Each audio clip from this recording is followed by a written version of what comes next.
October 10, 2022 is not only Canadian Thanksgiving, but it's also a day of bannings in Magic the Gathering. And today I wanted to talk about how the bannings affected Modern in total, or honestly, how the bannings did absolutely nothing to fix the garbage fire that is the Modern metagame. Now, I wanted to do that for about 80% of the video. Near the end of it, you've obviously reached that Mill Guys channel. I want to talk about it from a Mill perspective. So for those of you who are here for that, check out for that at the end. But for now, let's take a look and dive right in to the banning. Now, Meat Hook Massacre takes the axe, and controversially enough, nothing happens in Legacy. So I'd love to hear your Legacy player opinions on how Leyline Binding is holding up the format. But Modern, Yorion the Sky Nomad is gone. The last of the playable companions has gotten the axe, joining Luros up in the realm of the undead. Now, Luros of the Dream Dead, obviously a kind of like a meta warping card. Yorion the Sky Nomad, in my opinion, hasn't really changed much in the Modern format. It really is played in like 2 to 3 decks, right? Like it's mostly the 4-color decks, and then sometimes you see in the combo decks like the Footfalls decks and some other stuff. But you know, it really was a piece where you paid 3 mana to like pitch it to Subtlety, pitch it to Solitude, and sometimes you got that value of where you paid 3 and then you paid 5 and everything ETB, and you gone about your merry way drawing 50 million cards. But honestly, I don't know if this is what Modern needed in the format. There's so many other problems. And so what I want to do is let's walk through some various steps here. There are multiple things I want to address in the small snippet that was about Modern. And I want to take this first and foremost from a metagame playable perspective. Let's talk about the cards that are being played most in the Modern format to kind of slowly address why hitting Yorion doesn't really do anything. Now, top cards in the Modern format, let's take this from a creature's perspective. I believe mathematically, yes, 6 or 7 of these creatures right here are literally Modern Horizons creatures, right? So the top 5 Modern Horizons, Charlotte's Agent, Dragon's Rage Chandler, like 7 of them. Modern Horizons block constructed is what Modern is right now, and that's not a surprise to a lot of people. And I think, you know, some people are in denial about it, but I mean, big shout out to Lightning Bolt for actually being played in 41% of decks. Like, it's absolutely insane that an average of 3 is played. One of the most flexible cards in Magic's history is being played right now, and that should say something, I think, right? Because right now Modern is in a spot where you need cards that do everything, and I think that's the problem. You have mana bases that are near perfect, and that's something I want to touch on later as well, and you have cards that provide a level of flexibility that's unmatched because there's nothing to punish it. There's, you know, no way to punish decks that have the ability to gain life at instant speed and kill any creature at instant speed, along with shuffling your opponent's graveyards and blocking 3 power flyers when Omnath Locus of Rage is around, and cards like Renin 6 provide perfect mana. Alongside disruptive elements like Mystical Dispute, Teferi Time Raveler, and Spell Pierce, it's hard to believe that the blue package isn't just giving you an invocation of legacy in the Modern format, and I thought the Modern format was trying to be something different. Apparently not, judging by the most played cards in the format. I mean, Force of Vigor is the 7th most played card in the format. What does that tell you about anything? Now, taking it from a deck by deck perspective, the first deck that's really going to be affected is a 4-color Blink deck losing its Yorion. Now it's going to be kind of a little you know, less consistent, right? Because we're going to see a lot of pieces like Icefang Coatl come down, Dress Downs, some Traverse the Ulven Walls, like small interactive pieces like that are going to come down in numbers, but the deck's still going to be playing its primary pieces to interact and get up there. It's just not going to have play sets of everything. Next up, we have kind of the same concept of Crashing Footfalls, which I think, you know, it sees a bit of a hit, right? Like, the deck is still good at 60 cards. It's just the 80 card version is no longer playable, so you're not going to have the play set of Arden Pleas alongside the outbursts of the agents. So that's at least nice. They lose a level of consistency, which is always welcome, but they did recently gain Leyline Binding anyway. Although the mana base can be a little bit weird, it's hard to power out Leyline Binding on turn 2 based on what you want to do with the deck. It's nice to kind of see that hit. Finally, to kind of hone down the point here, 5-color Indomitable Creativity, one of the most recent top decks in the Modern format. really isn't getting hit at all. This is a deck that does not play Yorion, plays Modern Horizon powerful cards like Renin 6 from the original Modern Horizons, and then Archon recently, and just some other pieces that we're seeing take over. This deck isn't really affected by that and is still able to play a really powerful mana base, a really powerful suite of answers that do a lot of things, kind of supplemented by most recently printed Leyline Binding. Now, I want to kind of mention one aspect that I think is really dumb, right? Like and that's really, while these physical dexterity issues exist to a lesser degree in other formats, Modern specifically entails more shuffling than other physical manipulation because of the fetch lands. And I get that to a certain degree, but it's kind of garbage when EDH has taken over as the primary moneymaker for WOTC, and kind of expecting that the average player probably isn't just playing constructed, they're also playing EDH, and they're not kind of used to shuffling that many cards.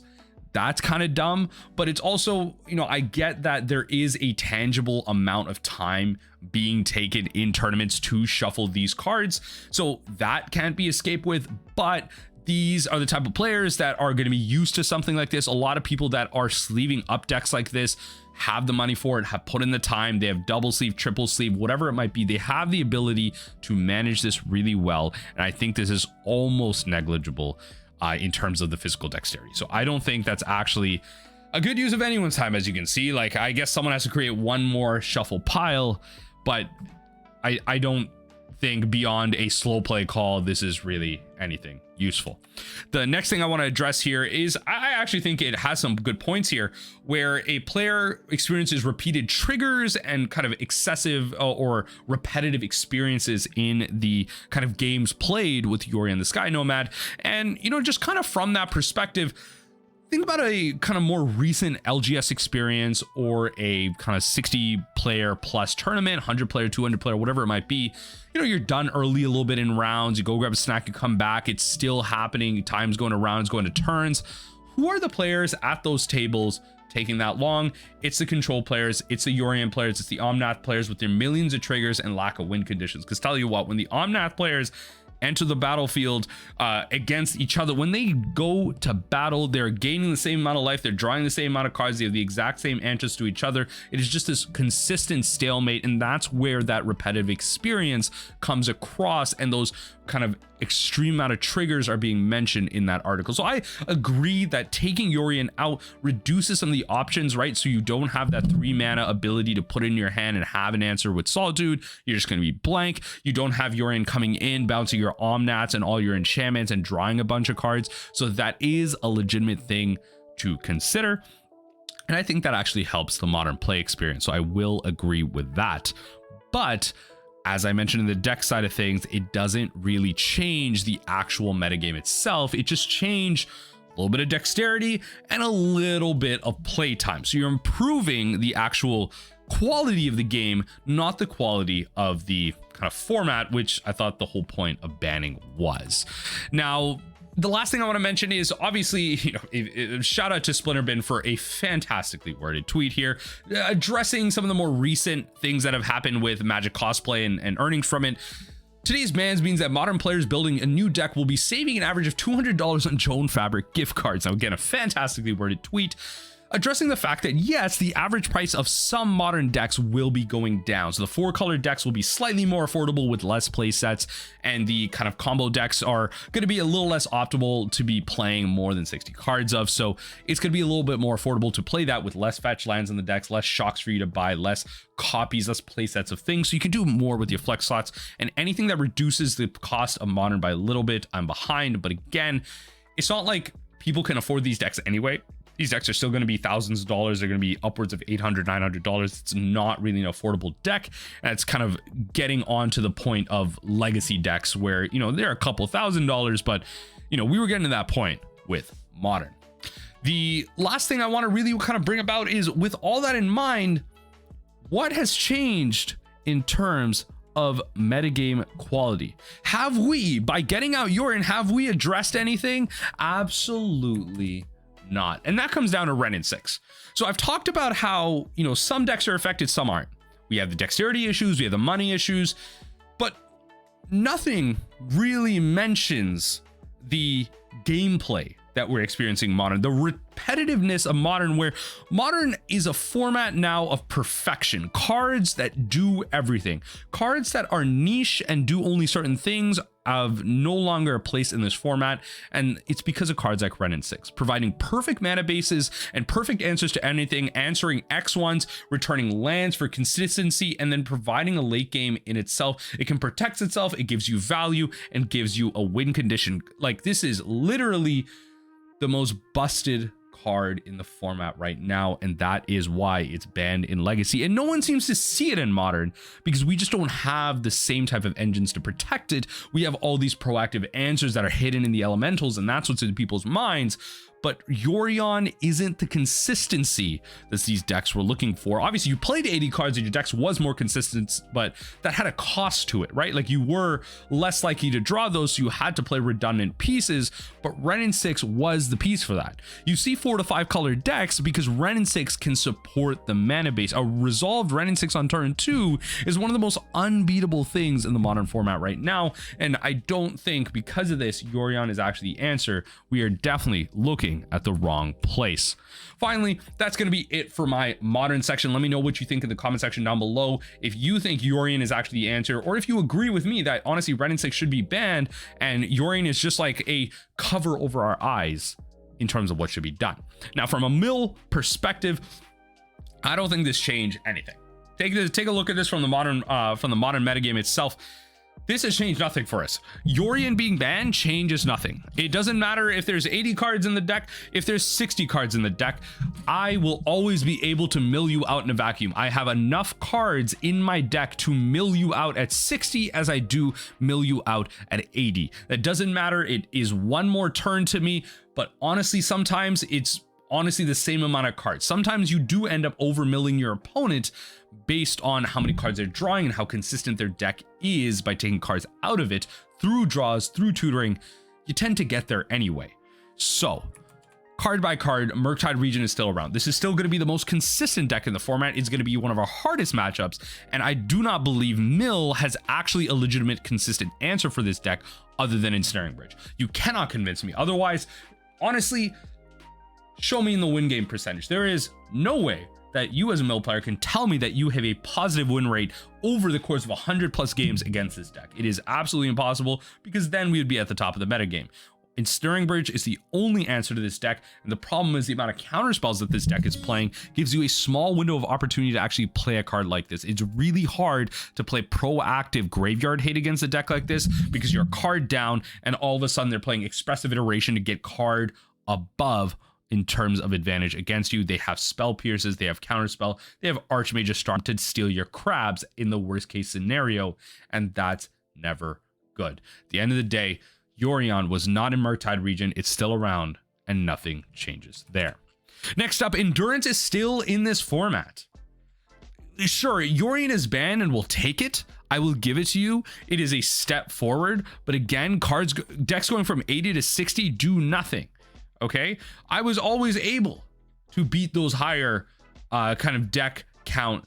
Like, it was always easy enough, even back when with Miss Miracle Orb, with Fractured Sanity, even with Tasha's, exiling certain amount of cards was actually useful against the kind of recursive elements that some of these decks played. But Endurance doesn't help with that. The fact that Living End is one of the top decks in the format, top 5 deck in the format, honestly, and it plays 3 to 4 copies of Endurance in the main board just to counter its mirror is telling. The fact that this card is mirrored, the fact that this card by design targets you and can target your opponent is absolutely garbage. This should have just been targeting your opponent and it would have been just fine. There's no way this card needed to target itself so that your opponent can shuffle their own cards back in. This card is just absolutely push design, and it's sad to see, honestly, that people are stuck in companions. Get rid of companions. You know what? Look, if you're not here for innovation, go play something else. All right, I'm gonna just be honest with you. I do not think the companion mechanic with Yorion was broken at all. You can argue that Luros was busted. You can argue maybe one or two other of the companions were strong. Yorion was doing, in my opinion, nothing negative for the modern format. It was the cards that were supporting it. Yorion was perfectly fine. It added a deck building restriction, but the cards that were printed in the modern format added consistency. Eventually, the card would be busted, but it wasn't around long enough, and banning it right now does not address the problem that modern is facing and the problem that Mill is facing from a subjective perspective. Nothing has changed. And let me not bring up the fact that Burn is still a top deck, a kind of top 10 deck in the format.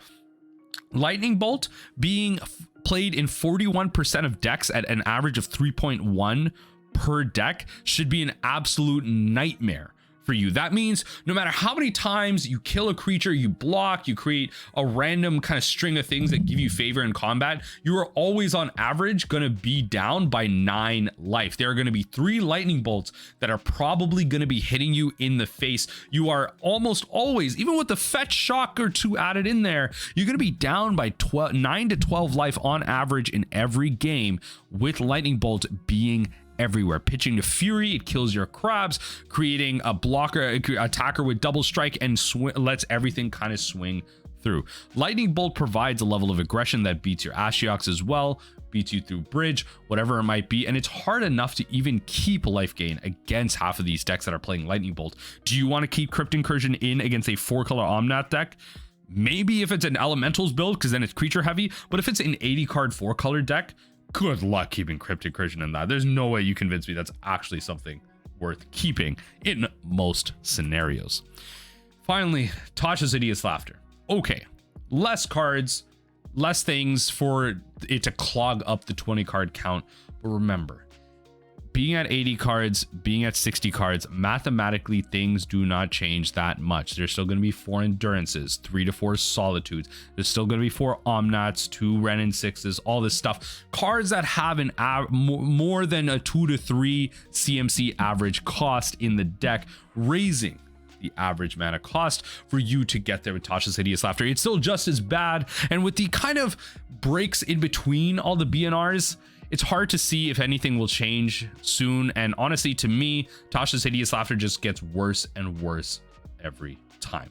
At this point, you have to take this from a perspective of a LGS league kind of perspective and a competitive kind of tournament or challenge perspective. I think from a league perspective, Tasha's Hideous Laughter is still going to give you some mileage. There are a lot of aggro decks like Burn where you can't really escape playing this card, right? Like, it is the one out that you have. It's a great way for you to push through. You surgical out a 3 CMC burn spell. Tasha's Hideous Laughter kind of gets more mileage that way. So that's great.